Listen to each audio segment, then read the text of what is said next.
Hey everybody, welcome to Two Comic Book Dudes. I'm Aaron Clutter, Editor-in-Chief of Comic Booked. Everybody, Justin, managing editor over Comic Book. And tonight we have a very special guest, Brian Haberlin, who's joining Hey, us everybody.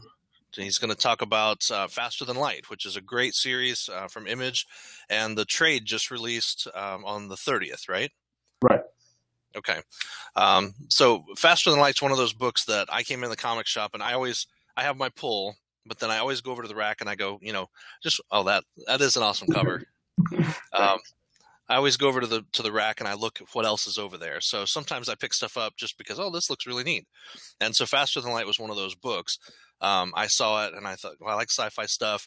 This has a cool looking cover. And I started flipping through it and I saw it's called UAR, right? Yeah. Okay. Ultimate Augmented Reality. Much better than just regular augmented reality. reality. Marvel kind of screwed it up, so we had to do something to separate ourselves. Right? So when I saw that, I was like, oh, that's cool, because I had, like you mentioned, the Marvel had the AR, and that was always kind of cool. You're reading the book, and one frame would say, look at this with your iPad, and you'd see some stuff pop out.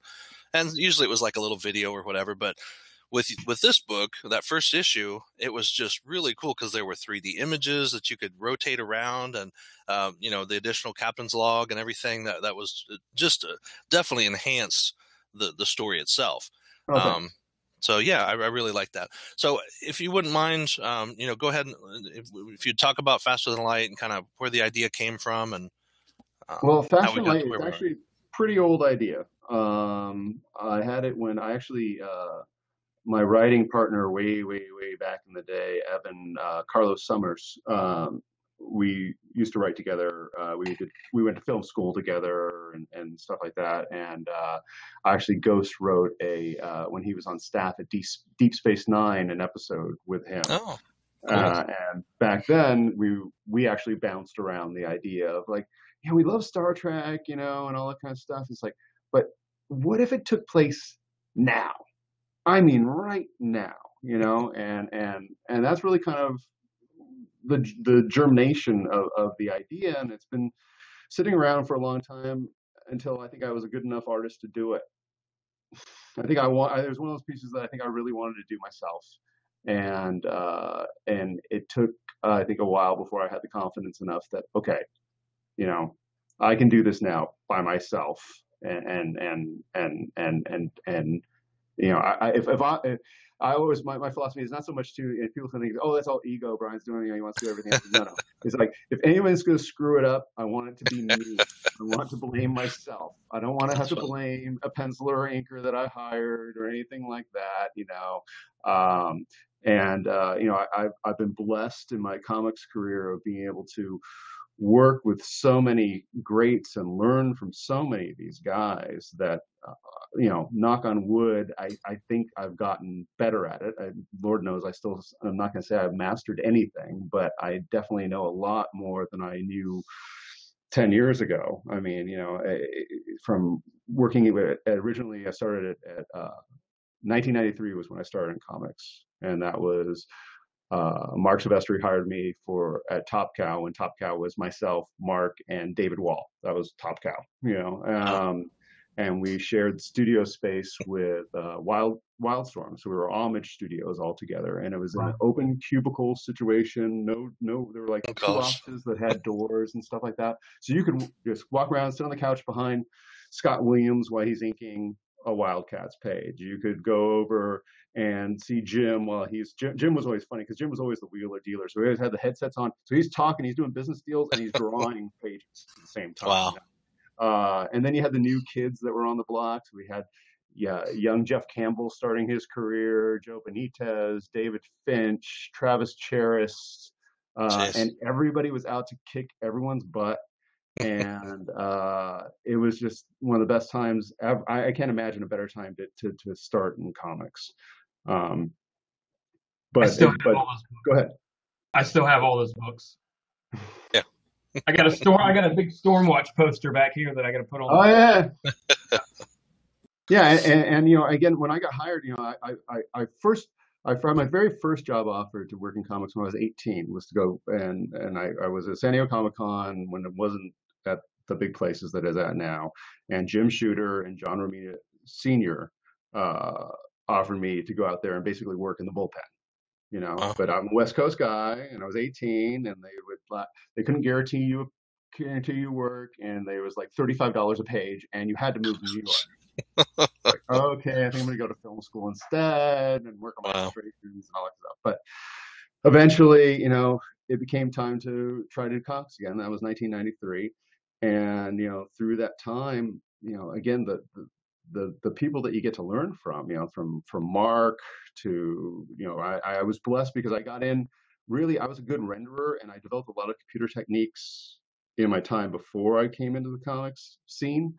Um, but I was always a renderer. I didn't know color. I didn't know color theory. I didn't know anything, but I could render the heck out of things, right?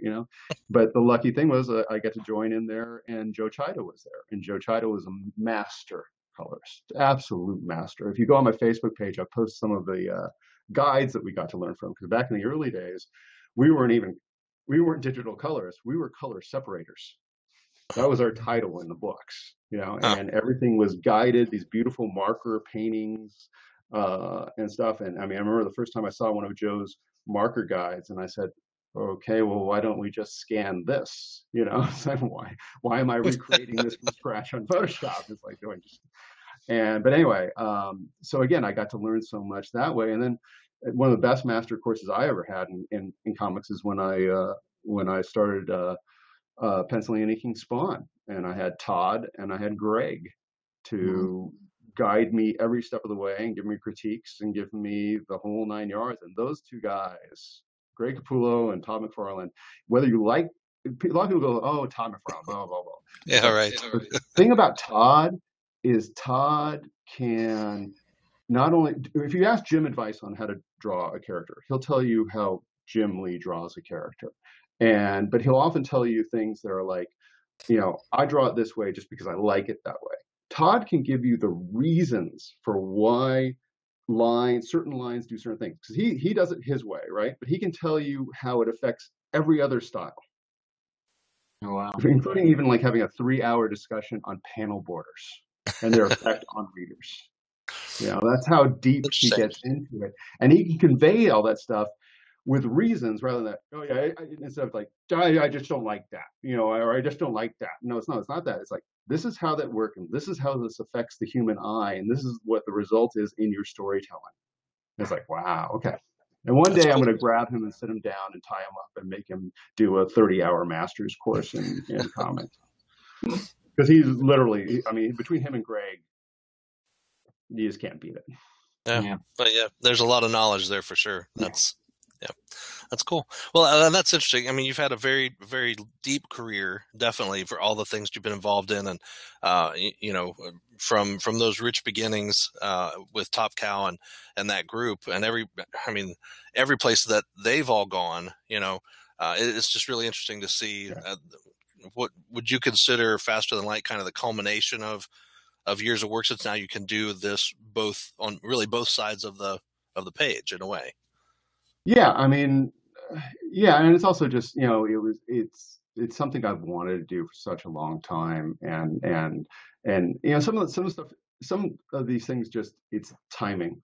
It's the right time. It was the right time for me to take this on. Because I mean, and like I said, there's been a Faster Than Light document in my own computers since, God, 90 maybe Wow. 91 or something like that.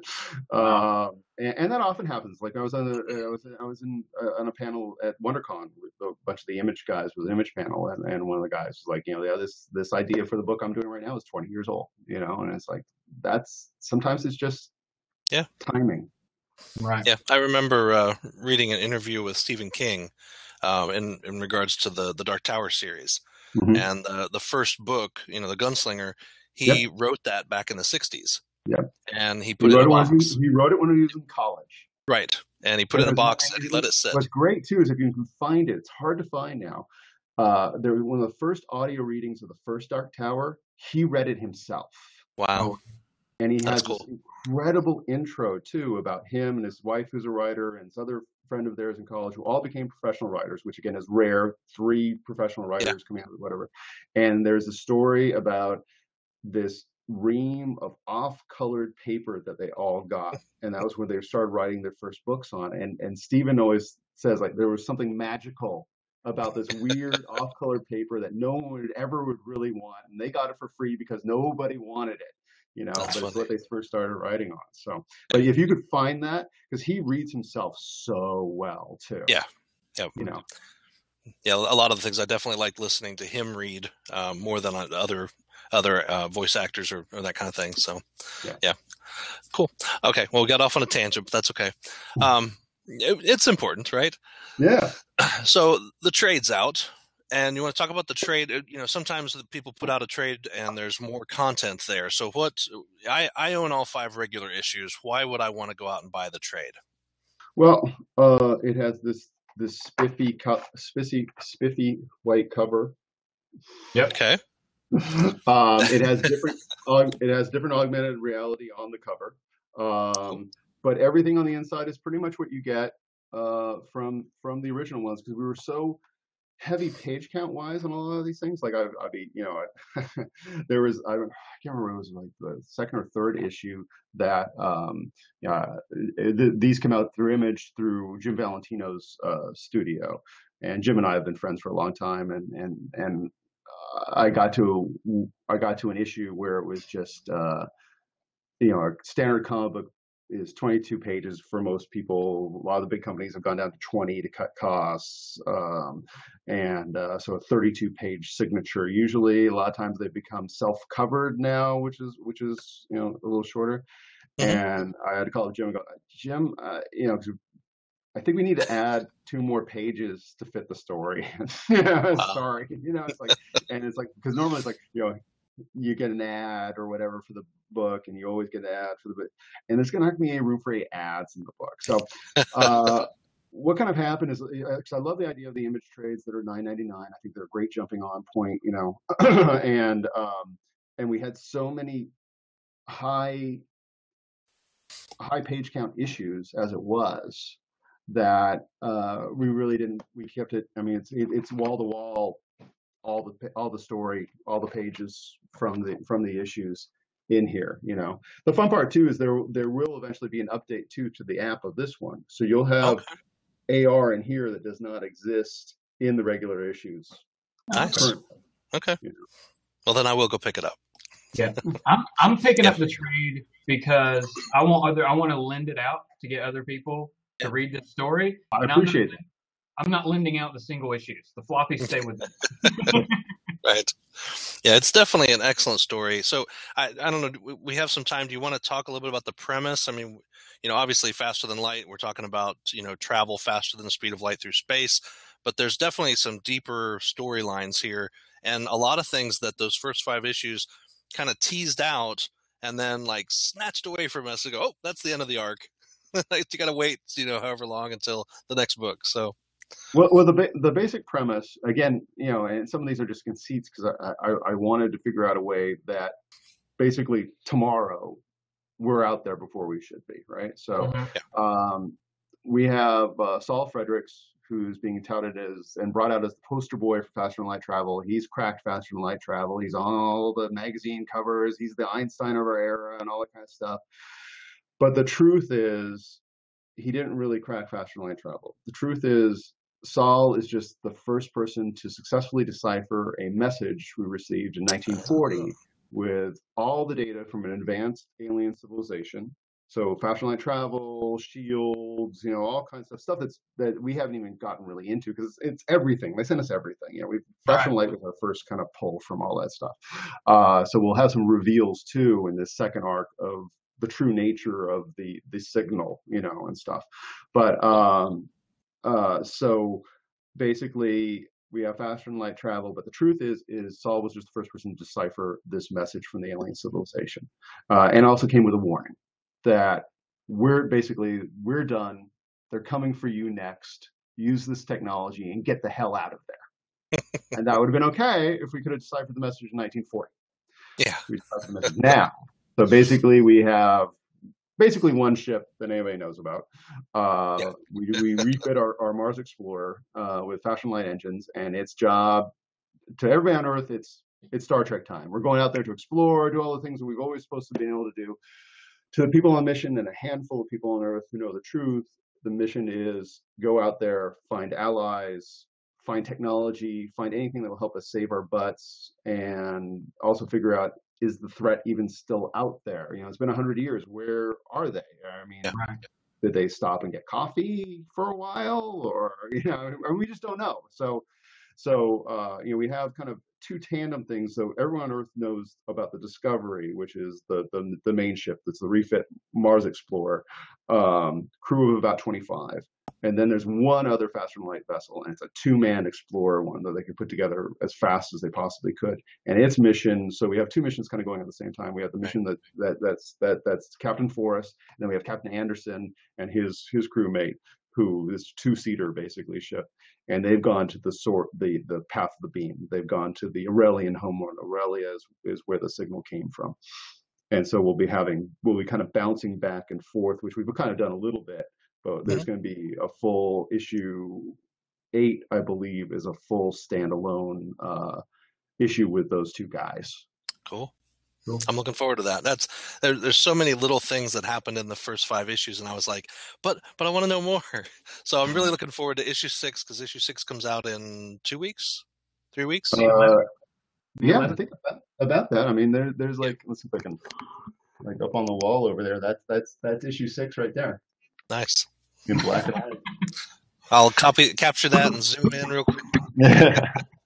That's cool. Yeah, I think it was the last week of April that's due out. So definitely looking forward to picking that up and continuing the story. Find out what's going on with the crystal and all that stuff. So no, there's. I mean, what I love about this genre, and I think my older brother, he's passed away, but he was 12 years older than me, so quite a bit older and stuff. And he's the one who got me hooked in sci-fi.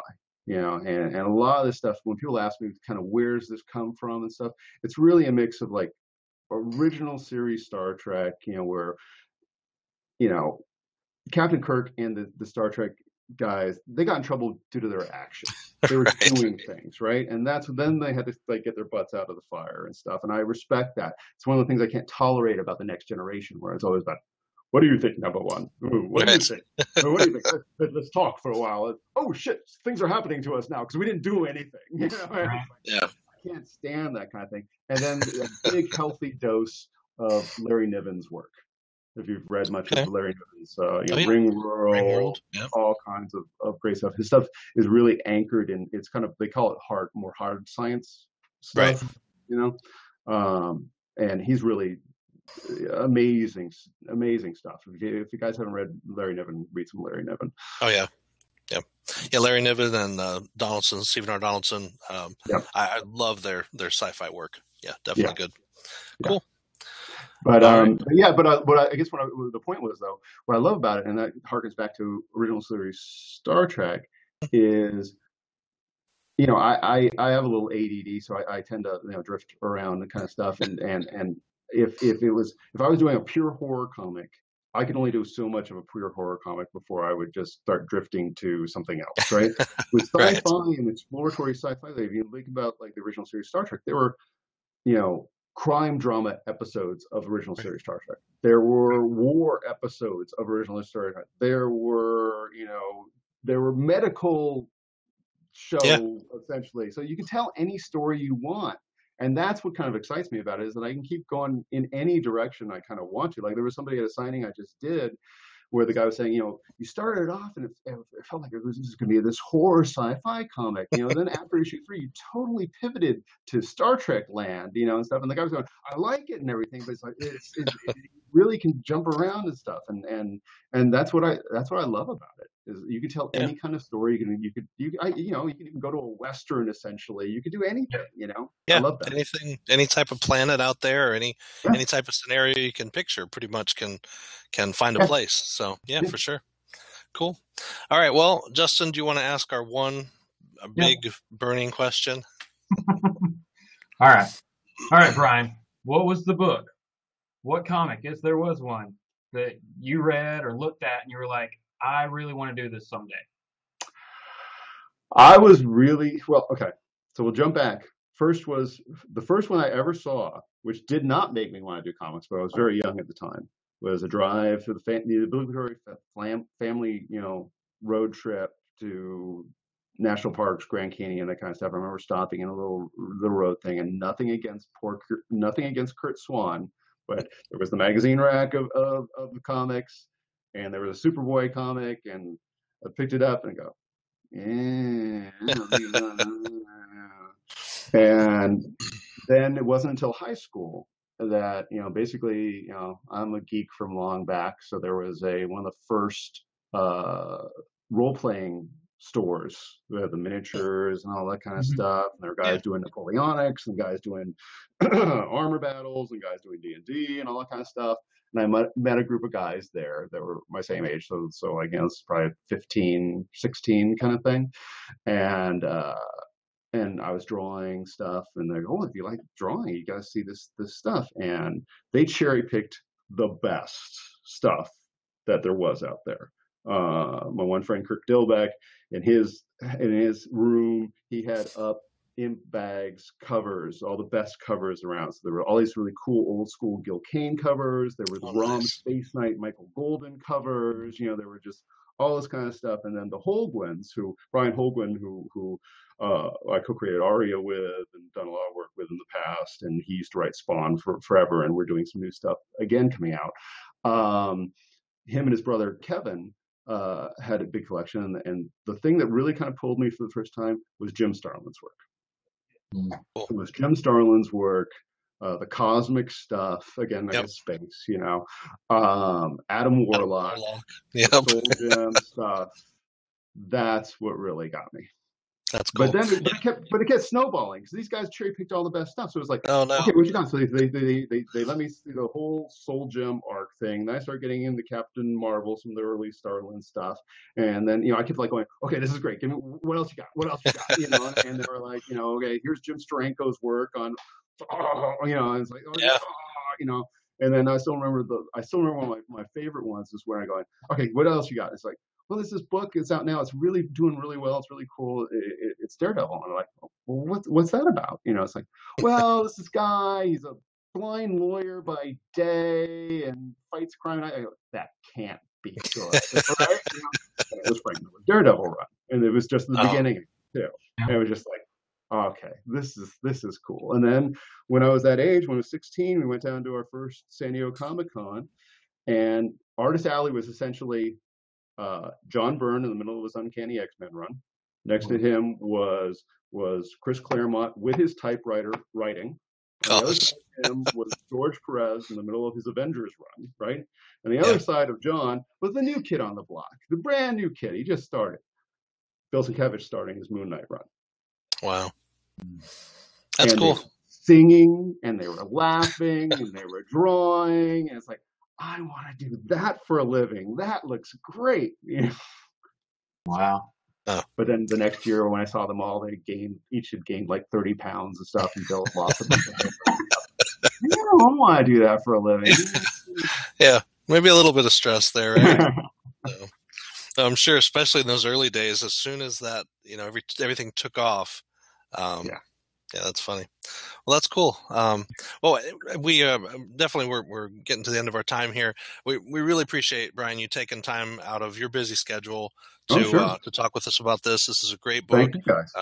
We definitely encourage everybody out there watching to check this out. Go pick up the trade. You can catch up right away on those first 5 issues before issue 6. And you can also pick up, if you go to experienceanomaly.com, you go to the Faster and Light tab, we have our first free issue up for David Hine and myself. They're called Faster and Light Mission Logs. So they each focus on an individual crew member. This one focuses on Hippie and an adventure with Hippie. It's a dark. David and I did Spawn together. We did a good horror run in Spawn, so it's got a lot of those kind of elements in it and stuff. But you can go read it right now for free. Awesome. And we'll have a link in the description for the video for everybody, so you can just click right to it. Yeah. And we'll put in a few things too if they want to find you, Brian, on Facebook or Twitter or wherever you are. So we'll include all that as well. All right.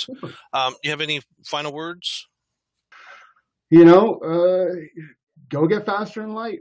You haven't got Anomaly, you guys check out Anomaly too. That's Faster and Light's kind of older, bigger brother. And Anomaly 2 is going to be out later this year. 270-page landscape graphic novel. So check them out. Okay. Awesome. Yeah, I actually haven't seen that one, so I'll have to go check that one out too. Oh yeah, because Anomaly, the first one, has over 60. It launched with 25 augmented reality pages. Wow. It has 60 augmented reality pages now. So it's been updated 4 times since it was released, making it the only graphic novel in history that can grow after publication. Very cool. Wow, that is awesome. All right. So those are two very much worth checking out. Awesome. I will do that.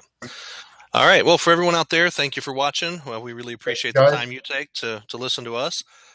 Please like, share, subscribe. Let everybody know about this great book. We really, we want to encourage you to try out new stuff. Maybe you don't read sci-fi books. This is just such a combination of, so many more things than just sci-fi. It's really cool. It's well worth reading. Yep. Awesome. Thank you guys. Appreciate it. Okay. Thank you. All right. And everybody out there, read more comics. Night, everybody. Have a good one.